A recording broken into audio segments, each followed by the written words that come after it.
நமோ ரமணா. நாம் அன்றாடம் சொல்ல வேண்டிய ஸ்லோகங்களில் பல ஸ்லோகங்களை பார்த்திருக்கின்றோம்.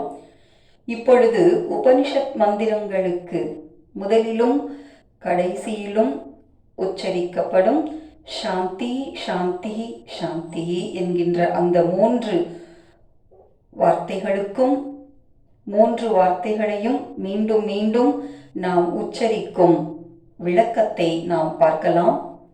எந்த ஒரு செயலை செய்யும் பொழுது நாம் அந்த செயலில் முழு ஈடுபாடுடன் செய்வதுதான் மிகவும் இன்றியமையாதது.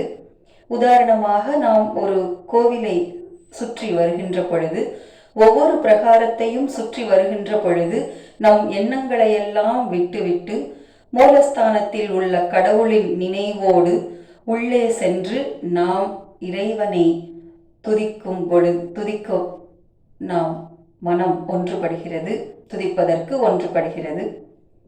வேறு எந்த சிந்தனையும் இல்லாமல் நாம் அந்த மூலஸ்தானத்தில் உள்ள இறைவனை துதிக்கின்றோம்.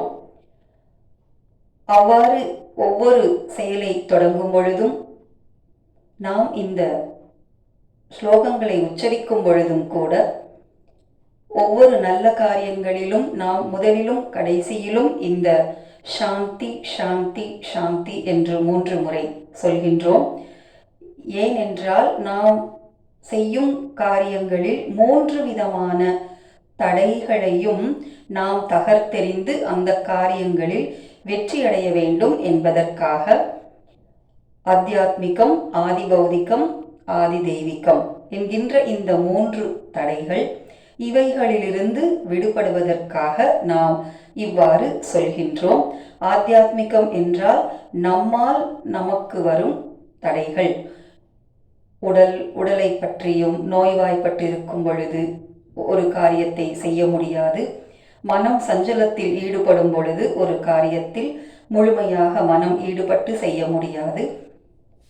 அதுதான் ஆத்தியாத்மிகம். அந்த தடையிலிருந்து விடுபடுவதற்கு முதலில் சாந்தி என்று கூறுகின்றோம். ஆதி பௌதிகம் அடுத்ததாக பிற உயிரினங்களிலிருந்து நமக்கு ஏற்படும் தடைகள், அதிலிருந்து விடுபடுவதற்காக நாம் 2வது முறை சாந்தி என்று சொல்கின்றோம்.